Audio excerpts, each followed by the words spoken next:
ada kisah nang bini penyarikan, nang laki kadepe ingatan. Kata kawan ulun, tanda-tanda bini penyarikan orangnya kadepe ingatan. Lihat aja kawan, bila kawan ini kadepe ingatan, mana kunci lah tertinggal, sudah berjalan kunci tertinggal, kadang HP tertinggal, tandai bininya masih pemarahan. Ujar orang ya, tapi memang ada sofi sudah membuktikan. Jadi orang ini nang bini pemarahan, nang laki kadepe ingatan. Nang laki ini suka tulak pengajian ke majelis, pakai sepeda tinjak, membawa payung karena kada tahan kehujanan. Kalau kehujanan sidin bisa garing, bisa uyuh, akhirnya membawa payung. Cuman payung ini ditinggal sidin di luar, sidin masuk ke dalam masjid pengajian, bulik kada ingat di payung orang kada ingatan. Sampai ke rumah bini penyarikan, jenang bini mana payung abahnya, naham jasidin tertinggal. Oma jenang bini kayak ini abahnya pengajian, hari ini sebuting payung hilang, kini esok sebuting pulang, cak apa nyunyugihnya, or payung ay ditukar. Maraha jenang bini ikam lah esok tulak ke pengajian, kada usah berpayung lagi, ikam hendak kehujanan, hendak besar, hendak jimus, hendak mampus, sekali jenang bini pilih-pilih mata laki ada menjawab, bukan takutan wan bini, cuman bini ini tawani pada laki. Akhirnya malam berpikir, kesian laki ikut tulak ke pengajian kada berpayung, berusialah karena hujan, garing sidin, marah seorang tuha garing. Bagus ulun mengalah haji sidin, duit nang ada sisa nih ulun tukarakan haja ke payung. Marah ulun kada jadi menabung, asal laki ulun tulak ke pengajian pakai payung biar kada garing. Rupanya Pak Ai, nang bini penyarikan nih, rupanya hatinya baik, rupanya Pak Ai. Jadi bila bini pian penyarikan, sesungguhnya hatinya baik. Makanya ibu-ibu nang sudah terlanjur penyarikan, terusakan aja. Yang penting kan hatinya baik. Makanya orang penyarikan itu sebenarnya baik hatinya. Orang penyarikan itu dermawan, orang penyarikan itu penolong. Marahainya penyarikan kada bapak, yang penting inya baik hatinya.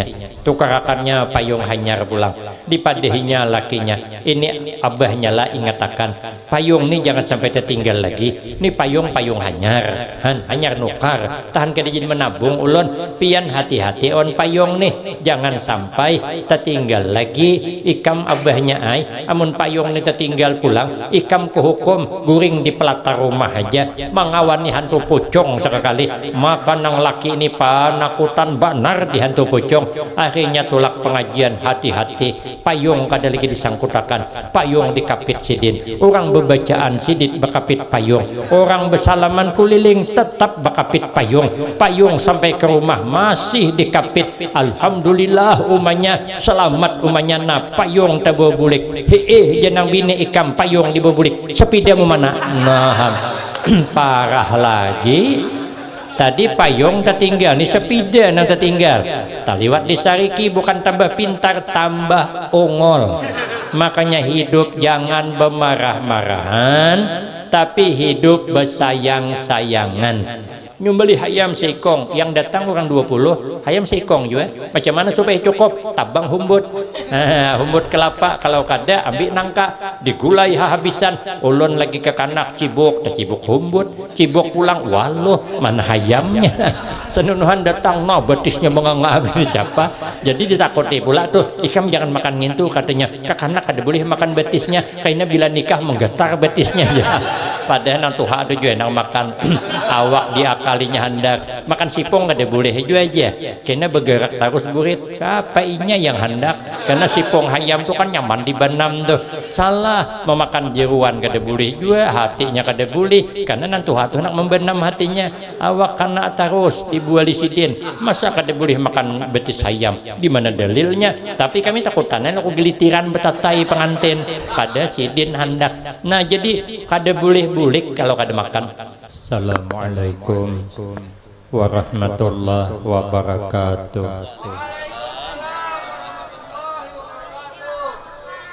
Bismillahirrahmanirrahim.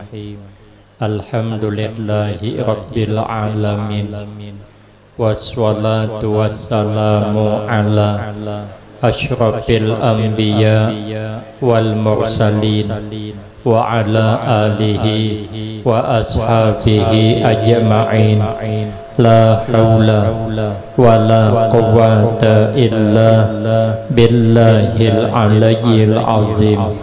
Rabbi shrah li sadri wa yassir li amri wahlul 'uqdatam min lisani yafqahu qawli. Amma ba'du fa aqulu wa 'alallahi tawakkuli.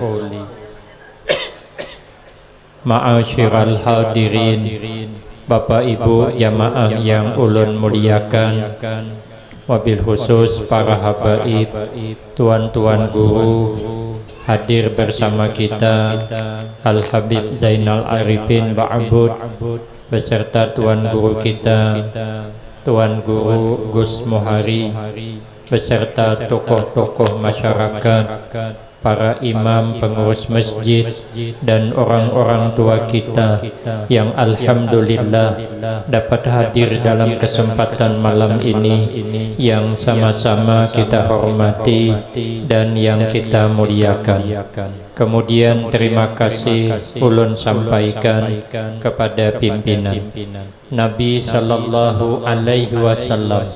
Beliau bersabda, ya ayyuhan nasu absus salam wasilul arham wa at'imut ta'am wa sallu bil lail wan nasu niyam tadkhulunal jannata bis salam.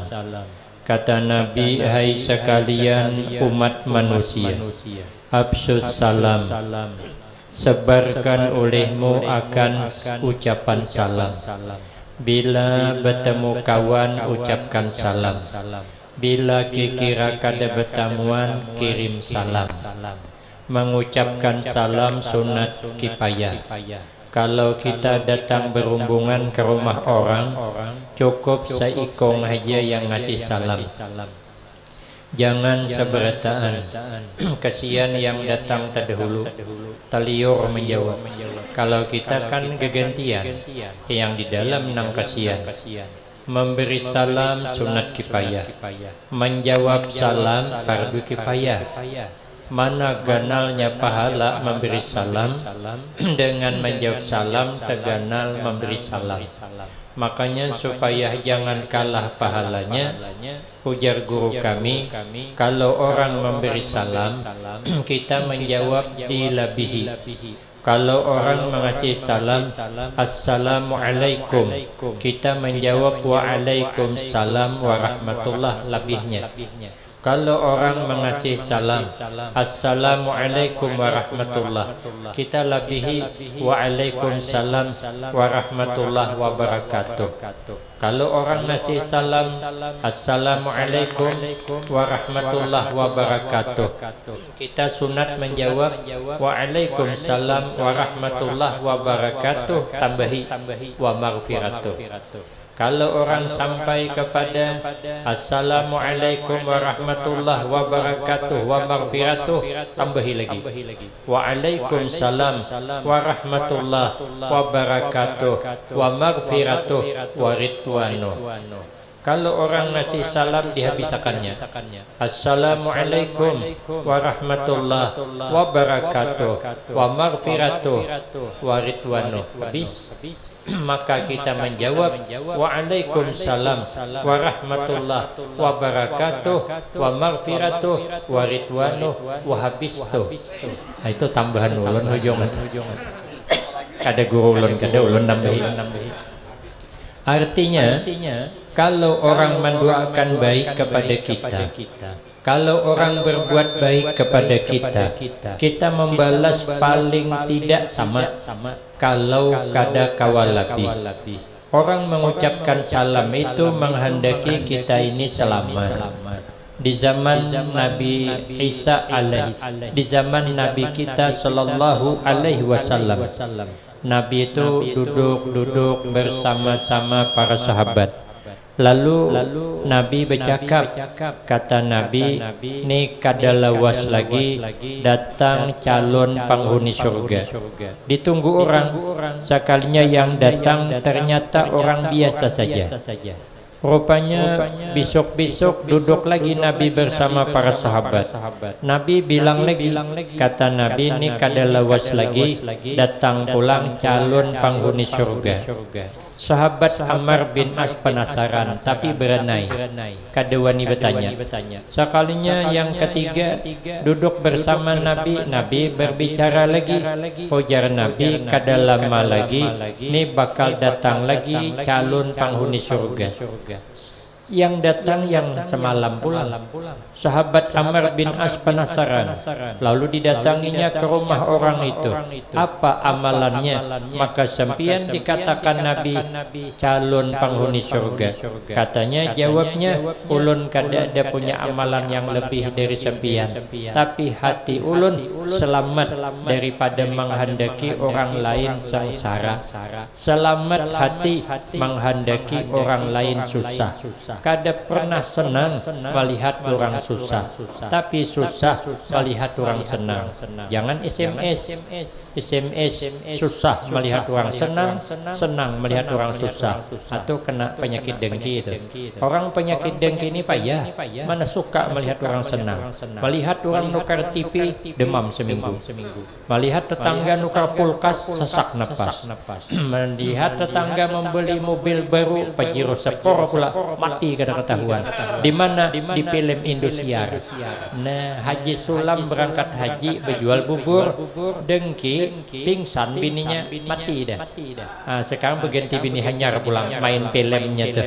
Makanya kita ini selalulah hati kita ini selamat menghendaki orang lain sengsara, apalagi sebab kita supaya apa? Supaya masuk ke dalam surga bisalam dengan selamat. Yang wasilul arham, kata Nabi, pererat tali persaudaraan olehmu apapun alasannya. Nah, ini pas kada beiho lagi.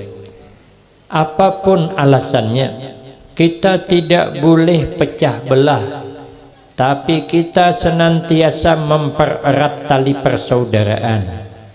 Pemilu penting, tapi menjaga kerukunan jauh lebih penting. Apapun alasannya, tali persaudaraan jangan sampai pecah belah. Beda pendapat biasa, yang dilarang itu pecah belah sebab beda pendapat. Orang-orang dulu beda pendapat. Imam Malik dengan Imam Syafi'i beda pendapat. Imam Syafi'i muridnya Imam Malik. Imam Malik sembahyang tidak pakai kunut, tapi Imam Syafi'i pakai kunut. Tapi Imam Syafi'i sembahyang di tempatnya Imam Malik, beliau tak mau ngangkat tangan baca kunut, menghormat karena Imam Malik tidak berkunut, tapi tetap berkunut, cuman tidak ngangkat tangan. Itu namanya konsisten. Konsisten apa ya? Punya konsekuen, konsisten parah juga. Konsekuen. Pendapat dipertahankan tapi tetap menghargai orang lain. Di zaman dulu ada kiai yang masjid itu pakai beduk. Kalau masuk sembahyang pukul beduk. Ada kiai yang tidak mau pakai beduk, itu katanya bid'ah. Maka tidak mau pakai beduk, tapi hebatnya rukun, tidak saling mencela. Suatu saat kiai yang kada boleh pakai beduk mau berkunjung ke masjid yang ada pakai beduk, kiai di masjid mengumumkan, para jamaah tolong angkat beduk, simpan jauh-jauh. Kenapa? Karena ada kiai yang tidak membolehkan pakai beduk, tapi jangan dibuang. Karena bilanya boleh ambil pulang. Nah, itu namanya konsisten tadi. Tetap kita pakai beduk, tapi sementara menghargai orang lain, simpan di beduk. Sekalinya suatu saat yang pakai beduk ini mau berkunjung ke masjid yang tidak boleh pakai beduk. Kiainya di sana mengumumkan, para jamaah, malam ini kita kedatangan kiai yang menyuruh pakai beduk. maka tolong pinjam beduk, taruh di depan, tapi tidak boleh dipukul. Nah, taruh saja, tidak boleh dipukul. Kenapa? Menghormati orang yang makai beduk. Jadi beda pendapat tidak masalah. Kiai kami bercerita, kiai dari penceramah datang ke Tungkal, tapi saya kenal baik. Kata beliau, ada di zaman dulu Kiai Wahab namanya. Kiai Wahab itu beliau senang mengadakan musabakah tilawatil Quran. Untuk apa? Menggugah semangat anak-anak bisa baca Al-Quran. Tapi ada satu kiai yang tidak boleh. Al-Quran dipelajari untuk dibaca dan diamalkan, jangan ditanding-tanding. Tidak boleh. Tapi hebatnya begitu Kiai Wahab mengadakan pertandingan, kiai itu diundang, mau datang. Kiai Wahab pandai masak. Dia masak enak itu tergantung tangannya. Walaupun dia masak sop hundang galah enak, karena memang tangannya enak. Tapi kalau tangannya memang kada nyaman bermasak, sekalipun hundang papai masaknya tetap kada nyaman. Kalau memang tangannya nyaman, walaupun memanggang ikan haruan tetap nyaman. Tapi kalau tangannya kada penyamanan, sekalipun memanggang iwak asin tetap masin ada nyaman. Jadi orang-orangnya nang masak lauk nyaman dah. Sidin Kiai Wahab ni hebat bermasak. Dimasak yang nyaman, undang kiai nang melarang tandingan tadi mau datang, lalu dibawa ke rumah, disuguhi makan yang enak. Sudah makan yang enak, Kiai Wahab nanya, kata Kiai Wahab, bagaimana Mbah Yai masakan suguhan kami? Alhamdulillah, masakan sempian enak luar biasa, tapi perlu sempian ketahui, musabakah tetap hukumnya tidak boleh. Itu namanya konsekuen, tapi tetap menghargai. Beda pendapat dan masalah. Ada lagi yang satu, pondok pesantren berseberangan. Yang seberang sini membaca kitab tentang membicarakan hewan ba'alam 2. Dalam kitab I'anah ada jilid 2, jangan salah, halaman 90. Setiap hewan ba'alam 2 haram dimakan. Seperti kodok. Kodok tuh lacung sana, lacung sini, cap, tangkap, panggang, makan, haram hukumnya. Karena dia ba'alam 2. Rupanya santri ini membaca, punya pikiran ikan lele ini ba'alam 2 juga. Karena ikan lele itu kan kalau ditaruh di baskom, diimbir 2 hari kada mati. Berarti di banyu hidup, di darat hidup. Maka para santri, ikan lele haram dimakan. Karena dia ba'alam 2, maka pesantren seberang itu memelihara ikan lele. Make-nya hadapkan ke sana. Di sana tidak marah, tidak masalah. Beda cara memaham, silahkan nanti dibetulkan. Siapa yang betul? Kada marah. Malam besok sebelah sana pula buka pengajian. Mic-nya hadapkan ke sini. Kata yang sebelah sana, para santri, setiap hewan yang beralam 2 hukumnya haram dimakan. Tapi ikan lele tidak beralam 2. Karena ikan lele di darat tidak bisa berkembang biak. Pernah tidak melihatkan ikan lele melahirkan di daratan? Ikan lele masih di banyu melahirkan. Berarti ikan lele boleh dimakan. Mek hadapkan ke sebelah sini. Sebelah sini kada marah. Malam besok sebelah sini buka pengajian pulang. Hadapkan ke sana. Apa kata sebelah sini? Para santri, orang yang keras menghalalkan ikan lele karena dia telanjur bikin tambak lele. Itu kan memanas tuh. Tapi orang tidak berkelahi. Diam, itu hak dia. Malam besok sebelah sana pula menggunakan hak jawab. Kata sebelah sana, para santri, orang yang keras mengharamkan ikan lele, sebenarnya mungkin dia hendak bikin tambak lele tapi tidak punya modal. Nah, itu kan makin meningkat tuh. Tapi begitu ada undangan pergi bersama, satu bicak bersama, makan bersama, jalan bersama, pendapat boleh beda, tapi pantang pecah belah sebab beda pendapat. Tetap rukun damai dalam kehidupan. Beda pendapat biasa, tapi jangan pecah belah sebab beda pendapat. Maka itu kata Nabi, abdalul a'mal ba'dal iman at-tawaddud bainan nas. Sepaling abdal amal setelah beriman, kita sama kita nih hidup bersayang-sayangan, jangan bermarah-marahan. Kal walid ma'al walad, seperti sayangnya orang tua dengan anak kandungnya. Orang tua sayang dengan anak kandung itu sepanjang masa, nyawa taruhannya. Makanya bila mamanya anaknya garing, mamanya garing juga. menunggui semalaman. Tapi kalau mamanya garing, anaknya guring. Jadi beda sedikit ga dengan go juga. Kalau anak garing, mama ikut garing. Tapi kalau mama garing, anak guring. Kenapa? Kasih sayang kada sama dengan orang tua dengan anak daripada sayang anak kepada orang tuanya. Kalau anak sayang dengan orang tua sekedar cuman rupanya mamanya nih sakit kuat, dibawa ke rumah sakit umur 95, lalu dokter panggil kita anaknya, Pak, Ibu, ini orang tua sempian nih kayaknya gagal dalam pengobatan, mau dioperasi faktor usia, kada dioperasi ini akarnya sudah menjalar, ini 95% gagal, 5% harapan sembuh, tipis bantu doa Bu ya. Menggarung menangis, telepon dan sanak di mana-mana, suruh kumpul, mama banget, kumpul kita kalau ku habis umur, sembahyang tahajud malam berdoa, ya Allah sembuhkanlah penyakit mama ulun, bila engkau hendak mengambil jua ya Allah, ikhlas kami dunia akhirat. Kan baiknya doanya. Kulir maharagu. Coba tarik kalau anak sikongannya, tadi kan mama sikong juga, kita mana ada bisi mama dua, mama sikong juga, kalinya dua mama tiri sikong.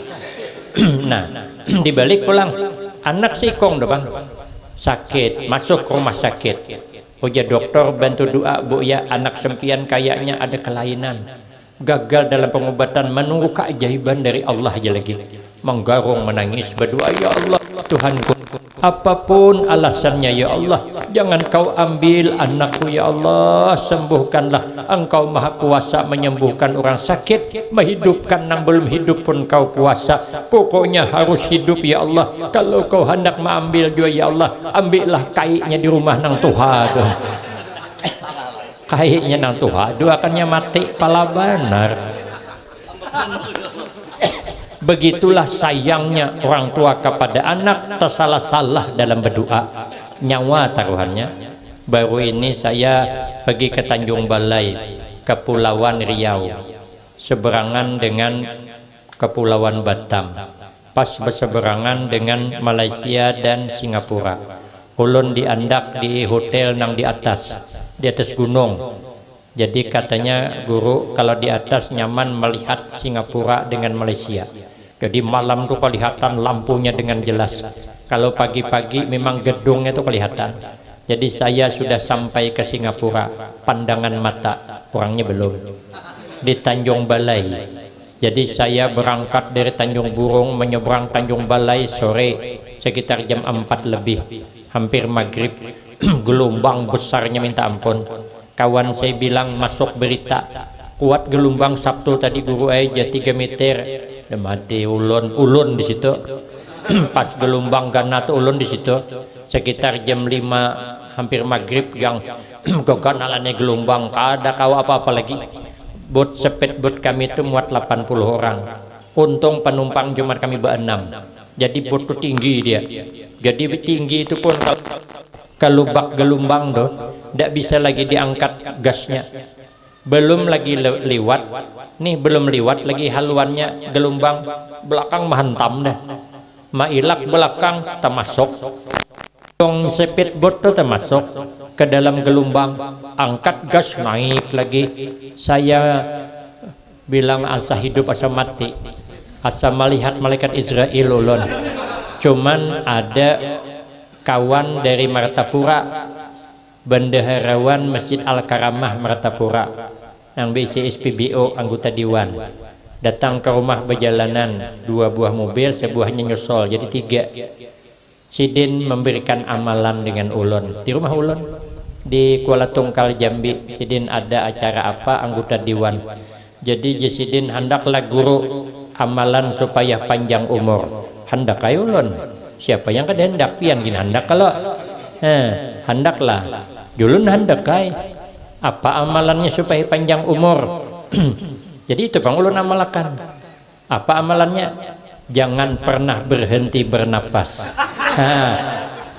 Panjang tuh umur. Jadi ulun begitu melihat gelombang galana tarik napas, keluarkan pulang, jangan sampai hilang napas.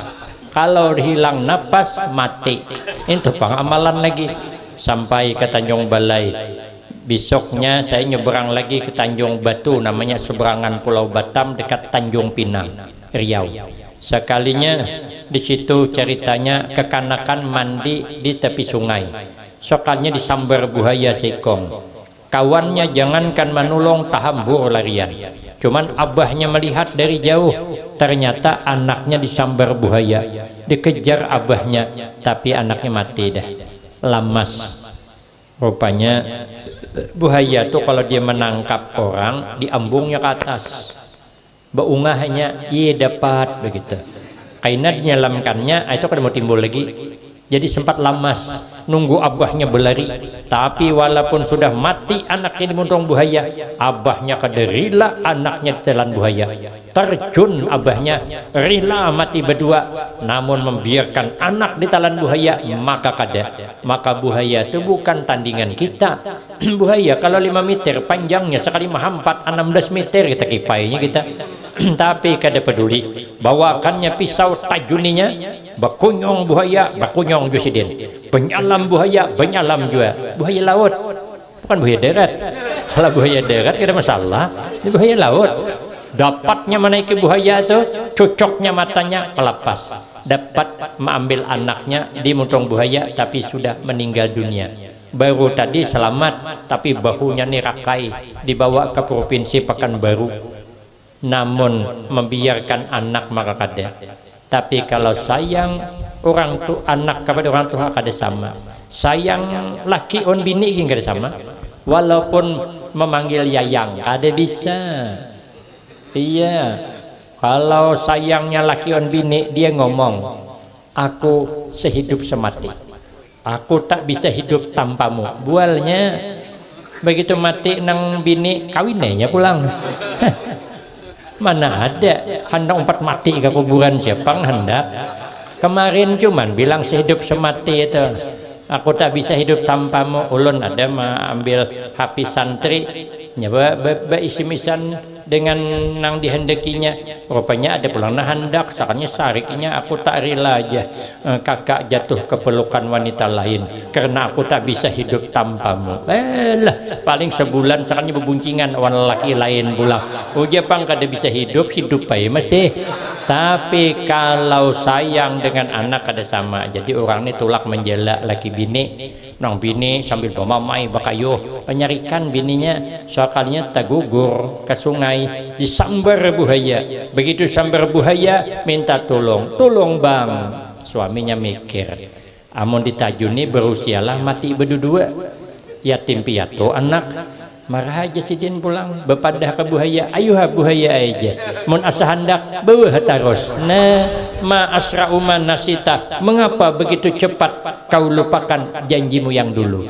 Tapi kalau kasih sayang dengan anak sepanjang masa, maka kita nih hidup bersayang-sayangan, jangan bermarah-marahan. Orang kalau sudah bermarah-marahan bisa nekat. Ada kisah kawan saya, orang tua, ini berapa menit lagi nih? 10 menit lagi. Orang tua nih 70 tahun umurnya, datang ke rumah dokter hendak mengadakan konsultasi begitu. Menceritakan penyakit, minta apa jalan keluarnya, namanya konsultasi. Nah, jadi jar orang tua, dokter apa salahnya? Ulun nih rancak benar sakit kepala. Jadi dokter berapa umur pak? 70 tahun. Oh biasa pak, itu memang sudah bawaan orang umur 70 tahun, memang selalu pening kepala. Bertanya pulang, kenapa li dokter ulun nih selalu sakit pinggang? Biasalah pak, itu sudah bawaan orang umur 70 tahun. Sarik sidin, nampak banget ya sidin wadahkan kutuha. Awas kau sekali lagi kau nyambat 70 tahun melapau tangan sebelah ke kepala. Sakalnya betakun pulang, kenapa le dokter bati sulun ni bangkak terus pagi-pagi. Ya dokter, biasalah Pak, itu sudah bawaan orang umur 70 tahun, lapau tampar din sebakas. Kata dokter, ngapa Pak kau tampar ulun? Jangan orang tua, biasalah dokter, ngintu dasar sudah bawaan orang umur 70 tahunan. Kita nih kalau basuh sarik terus hidup nih mana ada nyamannya. Lagian kalau kita disariki terus bukan tambah baik, tambah masalah. Maka jangan basuh sarik terus gawian. Ada kisah nang bini penyarikan, nang laki kadepe ingatan. Kata kawan ulun, tanda-tanda bini penyarikan orangnya kadepe ingatan. Nah, lihat aja kawan. Bila kawan ini kadepe ingatan, mana kunci lah tertinggal. Sudah berjalan kunci tertinggal, kadang HP tertinggal, tandai bininya masih pemarahan. Ujar orang ya, tapi memang ada Sofi sudah membuktikan. Jadi orang ini nang bini pemarahan, nang laki kadepe ingatan. Nang laki ini suka tulak pengajian ke majelis, pakai sepeda tinjak, membawa payung karena kada tahan kehujanan. Kalau kehujanan sidin bisa garing, bisa uyuh, akhirnya membawa payung. Cuman payung ini ditinggal sidin di luar. Sidin masuk ke dalam masjid pengajian, bulik kada ingat di payung, orang kada peingatan. Sampai ke rumah bini penyarikan, jenang bini mana payung abahnya? Naham jasidin tertinggal. Oma jenang bini kayak ini abahnya pengajian. Hari ini sebuting payung hilang, kini esok sebuting pulang. Cak apa nyunyugihnya? Or payung ay ditukar. Maraha jenang bini ikam lah esok tulak ke pengajian kada usah berpayung lagi. Ikam hendak kehujanan, hendak besar, hendak jimus, hendak mampus sekali jenang bini. Pilih-pilih mata laki kada menjawab. Bukan takutan wan bini, cuman bini ini tawani pada laki. Akhirnya malam berpikir, kesian laki ikut tulak ke pengajian kada berpayung, berusialah karena hujan, garing sidin, marah seorang tua garing. Bagus ulun mengalah haji sidin, duit nang ada sisa nih ulun tukarakan haja ke payung. Marah ulun kada jadi menabung, asal laki ulun tulak ke pengajian pakai payung biar kada garing. Rupanya Pak Ai, nang bini penyarikan nih, rupanya hatinya baik rupanya Pak Ai.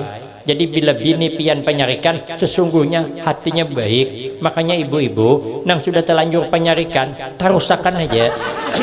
Yang penting kan hatinya baik.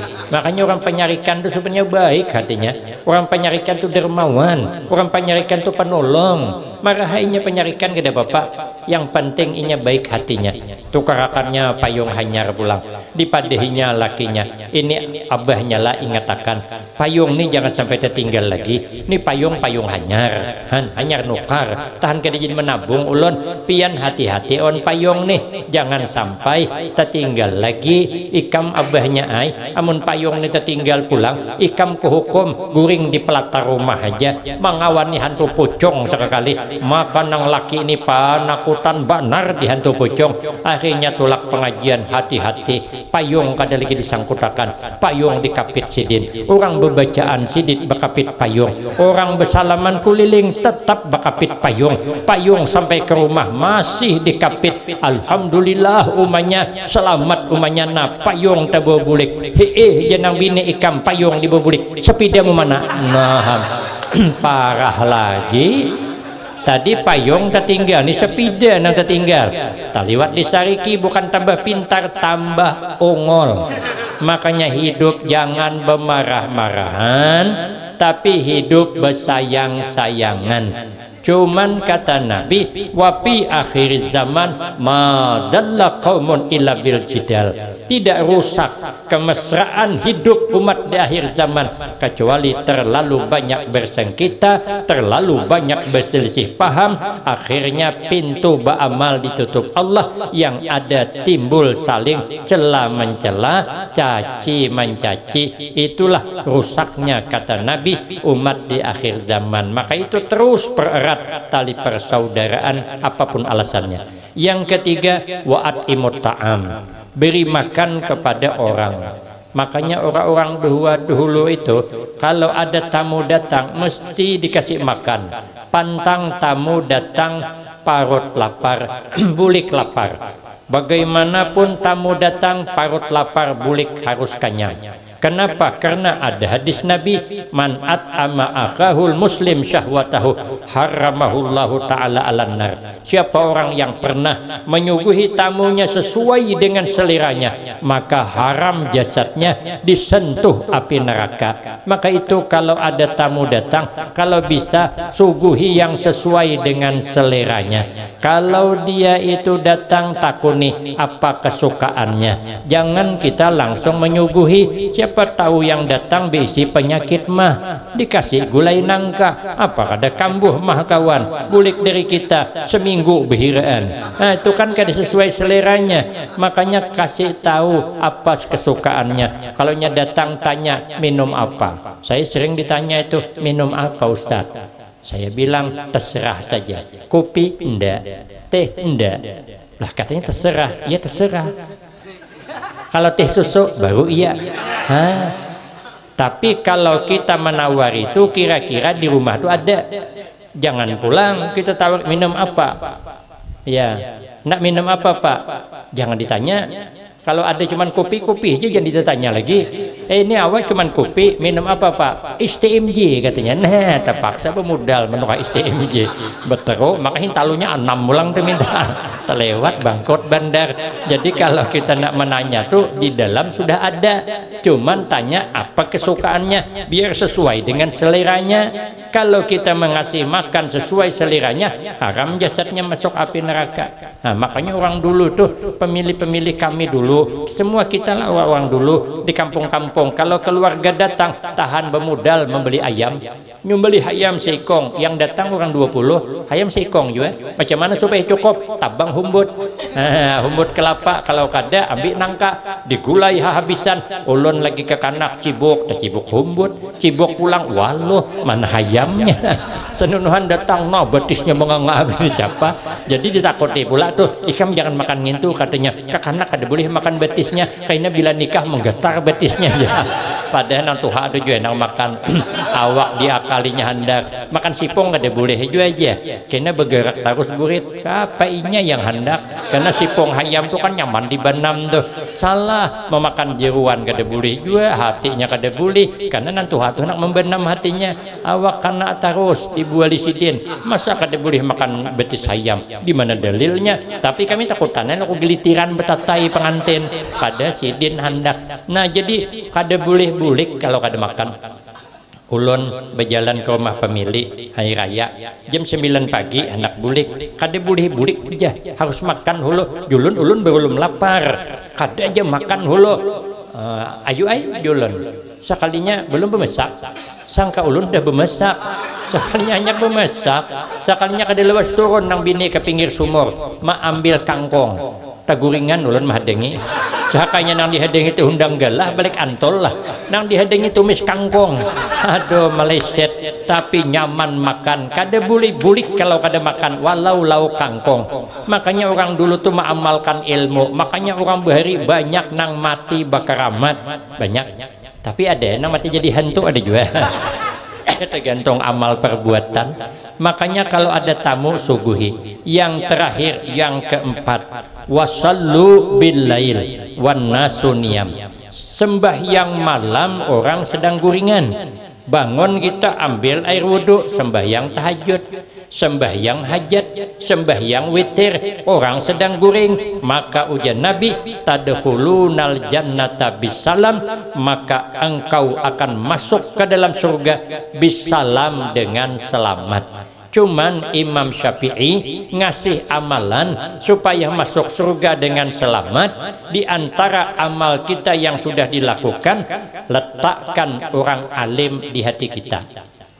Beruntung kita yang dapat meletakkan orang alim di hati kita, apalagi kalau kita ada di hati orang alim. Kalau Allah memandang ke dalam hatinya orang alim, ada nama kita di situ, maka kita ketularan rahmat. Maka itu berusaha cintai orang alim, letakkan di hati orang alim supaya kita masuk surga dapat jalur khusus. Karena kalau kita hendak masuk surga jalur hisab, tipis kita harapan. Dosa banyak, amal dikit cuman. Bukan banyak amal. Itu ginai 5 tahun sekali habis pahalanya, nyambeti orang terus. Musim pemilu jelikkan orang gawian, habis pahala. 5 tahun kita beramal. Sebab pemilihan umum kita menjelik-jelikakan orang, belum tentu bujur pulang, habis pahala amal kita, bangkrut kita. Kata kiai kemarin ada bilang, katanya orang yang suka nyebut jelek orang tuh kebanyakannya lelakian, tapi kada semuanyaan, cuman banyak lelakian. Kalau bibinian katanya memang sudah bawaannya, kata beliau, bukan saya. Namun kita jalur hisab tipis harapan, maka cari jalur khusus.